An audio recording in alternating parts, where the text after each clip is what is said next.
नमस्कार दोस्तों, आज हम हनुमान चालीसा के 7वीं चौपाई से आर्टिफिशियल इंटेलिजेंस के कंसेप्ट समझने की कोशिश करेंगे। इस वीडियो में हम हनुमान चालीसा की चौपाइयों को उनके मूल आध्यात्मिक अर्थ के साथ साथ आधुनिक आर्टिफिशियल इंटेलिजेंस की कुछ अवधारणाओं से जोड़कर समझने का प्रयास कर रहे हैं। यह केवल एक शैक्षणिक और रचनात्मक उपमा है। हमारा उद्देश्य तकनीकी विषयों को सरल बनाना है, न कि यह दावा करना कि हनुमान चालीसा में प्रत्यक्ष रूप से एआई का वर्णन किया गया है। बिल्कुल नहीं। आज की चौपाई है विद्यावान गुणी अति चातुर, अर्थात हनुमान जी अत्यंत विद्वान, गुणवान और अत्यधिक बुद्धिमान थे। राम काज करिबे को आतुर, अर्थात वे सदैव भगवान राम के कार्य को पूरा करने के लिए तत्पर रहते थे। यदि हम इन पंक्तियों को अत्याधुनिक आर्टिफिशियल इंटेलिजेंस यानी एआई के संदर्भ में देखें तो ये हमें इंटेलिजेंस, वैल्यूज़, रीजनिंग और गोल ओरिएंटेड एआई एजेंट्स जैसे अत्यंत महत्वपूर्ण कंसेप्ट समझाते हैं।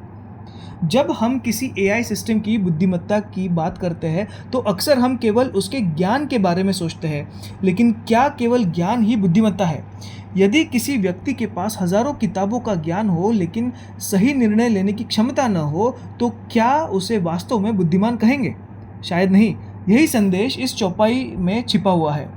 एआई इंटेलिजेंस के 3 महत्वपूर्ण स्तंभ हैं। पहला है नॉलेज, विद्या। हनुमान जी को वेद, शास्त्र, व्याकरण, नीति और अनेक विद्याओं का ज्ञान था। जी हाँ, मैं वापस दोहराता हूँ, वेद, शास्त्र, व्याकरण, नीति जैसे विद्याओं का ज्ञान था। एआई के लिए यह ज्ञान आता है books, research papers, internet data, databases. Knowledge AI को जानकारी देता है, लेकिन केवल जानकारी पर्याप्त नहीं होती। दूसरा है वैल्यूज़, गुण। इस चौपाई में केवल विद्यावान नहीं कहा गया है, गुणी। जी हाँ, आप देख सकते हैं, विद्यावान नहीं कहा गया है, गुणी भी कहा गया है, यानी ज्ञान के साथ गुण भी होना चाहिए। एआई के संदर्भ में यह दर्शाता है इथिक्स, फेयरनेस, ट्रांसपेरेंसी, रिस्पॉन्सिबिलिटी। यदि एआई के पास ज्ञान तो हो लेकिन नैतिक मूल्य न हो तो वह गलत निर्णय ले सकता है। इसीलिए आधुनिक एआई रिसर्च में रिस्पॉन्सिबल एआई पर इतना जोर दिया गया है। तीसरा है रीजनिंग, चातुर्य। अब आता है अति चातुर। अति चातुर, चातुर्य केवल जानकारी याद रखने की क्षमता नहीं है, यह है problem solving, analysis, planning, decision making. जब एआई उपलब्ध जानकारी का विश्लेषण करता है और उचित निष्कर्ष तक पहुंचता है, तब वास्तविक बुद्धिमत्ता दिखाई देती है। आज इंटरनेट पर जानकारी की कोई कमी नहीं है, लेकिन जानकारी और बुद्धिमत्ता में अंतर होता है। सबसे महत्वपूर्ण संदेश यहाँ पे ऐसा दिया गया है, नॉलेज, वैल्यूज़ और रीजनिंग मिलके बनता है आइडियल इंटेलिजेंस। केवल डेटा होने से बुद्धिमत्ता नहीं बनती। जब ज्ञान, मूल्य और तर्क एक साथ काम करते हैं तभी सच्ची बुद्धिमत्ता जन्म लेती है। आज इसी प्रकार की बुद्धिमत्ता अनेक क्षेत्रों में दिखाई दे रही है। Scientific research, medical diagnosis, engineering design, climate analysis, educational assistance. लेकिन इन सभी क्षेत्रों में एआई तभी उपयोगी है जब उसका ज्ञान नैतिक मूल्यों और सही तर्क शक्ति के साथ जुड़ा हो। अब चौपाई के दूसरे भाग पर आते हैं। राम काज करिबे को आतुर। मैं वापस दोहराता हूँ, राम काज करिबे को आतुर। यह भाग हमें आधुनिक एआई की सबसे रोमांचक अवधारणा समझाता है। उसका है नाम एआई एजेंट्स। जी हाँ, हनुमान जी केवल विद्वान नहीं थे, वे कर्मयोगी भी थे। जब उन्हें कोई कार्य मिलता था तो वे तुरंत सक्रिय हो जाते थे। यही आधुनिक एआई एजेंट्स का भी सिद्धांत है। गोल ओरिएंटेड एआई एजेंट का एक वर्कफ्लो यहाँ पे दिखाया गया है। सबसे पहले है गोल रिसीव्ड। सबसे पहले लक्ष्य प्राप्त होता है। उदाहरण, सीता माता को खोजो।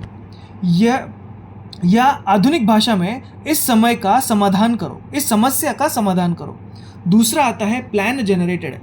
इसके बाद योजना बनाई जाती है, लक्ष्य तक पहुंचने का सबसे अच्छा मार्ग निर्धारित किया जाता है। फिर आता है इंफॉर्मेशन सर्च, आवश्यक जानकारी एकत्र करना। हनुमान जी ने लंका पहुंचकर भी परिस्थितियों का अवलोकन किया। एआई एजेंट भी डेटा और इंफॉर्मेशन जुटाता है। उसके बाद आता है एक्शन एग्जीक्यूशन। अब योजना को वास्तविक कार्य में बदला जाता है। यही वह चरण है जहां परिणाम बनना शुरू होता है। फिर आता है लास्ट में रिजल्ट रिपोर्ट। अंत में रिपोर्ट प्रस्तुत की जाती है। हनुमान जी ने सीता माता का संदेश लेकर राम जी के पास लौटा दिया। आज के एजेंट्स भी यही करते हैं।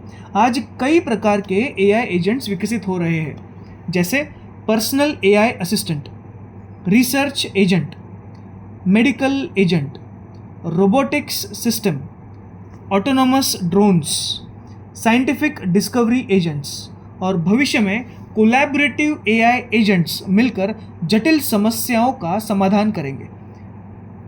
आई होप तुम ये सब टेक्निकल नाम लिख रहे हो। यदि हम इस चौपाई को एआई की भाषा में समझें तो हनुमान जी एक आदर्श गोल ओरिएंटेड एजेंट के रूप में दिखाई देते हैं। उनके पास था स्पष्ट लक्ष्य, बुद्धिमत्ता, ज्ञान, मूल्य, खोज क्षमता, कार्य निष्पादन, परिणाम प्रस्तुत करने की क्षमता और सबसे महत्वपूर्ण पूर्ण समर्पण।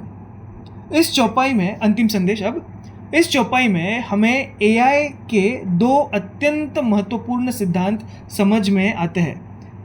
पहली पंक्ति, सच्ची बुद्धिमत्ता केवल ज्ञान नहीं है, ज्ञान के साथ गुण और तर्क शक्ति भी आवश्यक है। दूसरी पंक्ति, बुद्धिमत्ता का अंतिम उद्देश्य कार्य को सफलतापूर्वक करना है। जैसे हनुमान जी अपने संपूर्ण क्षमता को राम कार्य में लगाते थे, वैसे ही आधुनिक एआई एजेंट्स भी लक्ष्य प्राप्ति के लिए ज्ञान, योजना, विश्लेषण और कार्य निष्पादन का उपयोग करते हैं। याद रखिए, knowledge gives information, values give direction, reasoning gives wisdom and purpose gives action. यही हनुमान जी की शिक्षा है और यही भविष्य के एआई की भी दिशा है। अगले वीडियो में हम हनुमान चालीसा की अगली चौपाई से आर्टिफिशियल इंटेलिजेंस के ऐसे ही इंटरेस्टिंग कंसेप्ट्स पढ़ेंगे। बने रहिए हमारे साथ। तब तक के लिए धन्यवाद।